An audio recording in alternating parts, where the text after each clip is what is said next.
Welcome to This Explainer. Okay, picture this. You are having a perfectly good day. The sun is shining, your coffee tastes absolutely incredible, you somehow miraculously cleared your inbox to 0, and then, bam! Suddenly out of nowhere, you're struck by the absolute certainty that something terrible is about to happen. Honestly, it's a completely universal human experience. We somehow manage to completely ruin our very best moments simply because they feel, well, a little too good. So what's the deal with this bizarre phenomenon? Why does a perfectly peaceful Tuesday afternoon suddenly feel like an elaborate trap? You get a promotion or you're just enjoying a quiet afternoon with your partner, and instead of feeling joy, you feel this completely irrational jolt of impending doom. It's what we usually call waiting for the other shoe to drop. Today we're going to dive right into the fascinating science of why your brain actively and quite annoyingly rebels against peace. Let's start with what we can call the peaceful Tuesday anomaly. When things are going suspiciously, unusually well, our minds have this weird tendency to mistake safety for vulnerability. We start to feel that just because we aren't actively fighting off a crisis, we must be missing something crucial. We've dropped our guard, and therefore we are definitely in danger. And let's be honest, the symptoms are incredibly relatable. If you've ever found yourself totally unable to switch off on a weekend, or you're overanalyzing a perfectly normal text conversation just because someone used a slightly weird emoji, this is you. We obsessively check emails when we're off the clock. We are essentially treating our own good mood as a statistical anomaly that requires an immediate forensic investigation. A really huge part of this is what psychologists call anticipatory anxiety.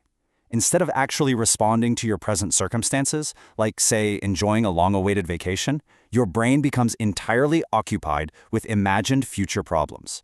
Your brain would literally rather simulate canceled flights, lost luggage, or some surprise disaster than just sit back and enjoy a mocktail by the pool. And why? Because worrying makes it feel prepared. Which leads us directly to the intolerance of uncertainty.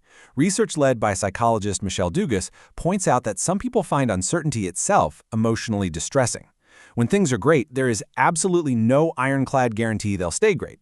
So for a brain that hates uncertainty, calm actually feels deeply uncomfortable, because the lack of a known problem is really just an unknown problem waiting to strike.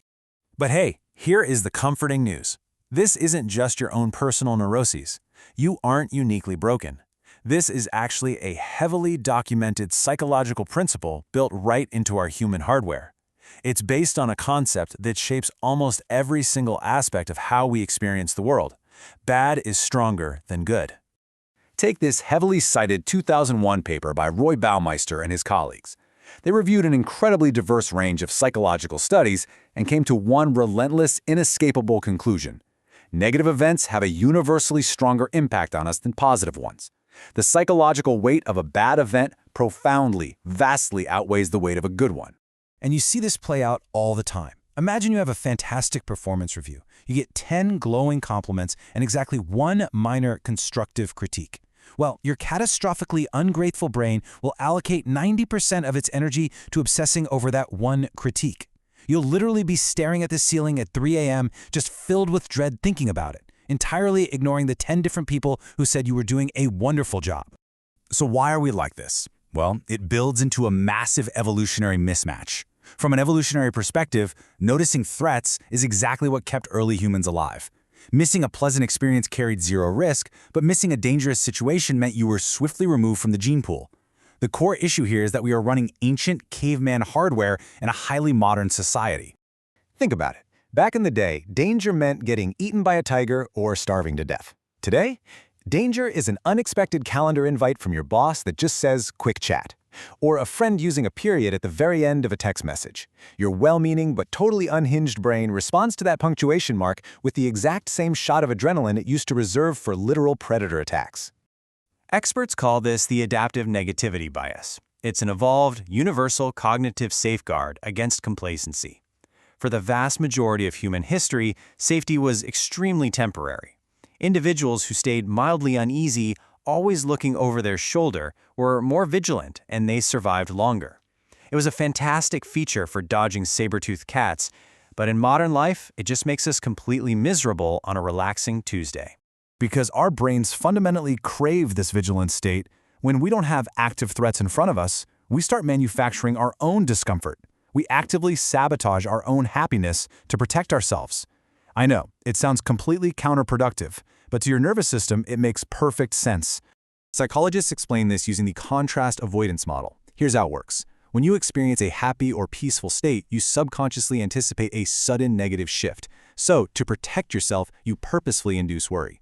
You keep yourself in a negative emotional state because the shock of dropping from a high to a low hurts way worse. You're basically using worry as a protective emotional shield so you never get caught off guard.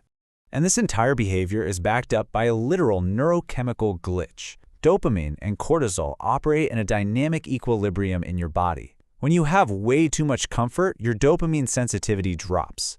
So what does your brain do? It starts acting like a paranoid security guard at a really quiet warehouse. Because there are no real intruders, it literally invents stress, simulating hypothetical negatives just to justify its own job and restore that chemical stimulation. All right, so how do we fix this? How do we make peace with the panic and live with an overzealous threat detection system that treats a nice afternoon like a tactical ambush? Well, the very first step is to simply stop being so incredibly hard on yourself for feeling this way. If you've dealt with constant crises, unpredictability, or prolonged stress in your past, you likely carry a heavy allostatic load, which is basically the cumulative wear and tear of chronic stress, and that can lead straight into hypervigilance. Your mind learned a very important lesson. Stay alert, do not get comfortable. If you spent years putting out one fire after another, an ordinary peaceful day is going to feel deeply unnatural. It's not that you're broken, it's just that your brain hasn't realized the war is actually over. There's this fantastic perspective from researchers studying adaptive negativity bias. They suggest that maybe we shouldn't try to force ourselves to feel perfectly calm or try to eliminate negativity completely. Instead, we should interpret this background anxiety as just maintenance noise. It's literally just the hum of your brain's engine making sure you're safe. You don't have to believe the terrible things it's predicting, you just have to recognize it as noise. So, the next time everything in your life is going suspiciously, perfectly well, and you feel that sudden jolt of impending doom, take a deep breath. What if that glitch is actually just an ancient feature trying its absolute best to keep you alive? Acknowledge it, thank your catastrophically ungrateful risk monitoring system for its service, and then finally, forgive your brain for trying to ruin a perfectly good Tuesday. Thanks so much for joining me on this explainer, and I'll catch you next time.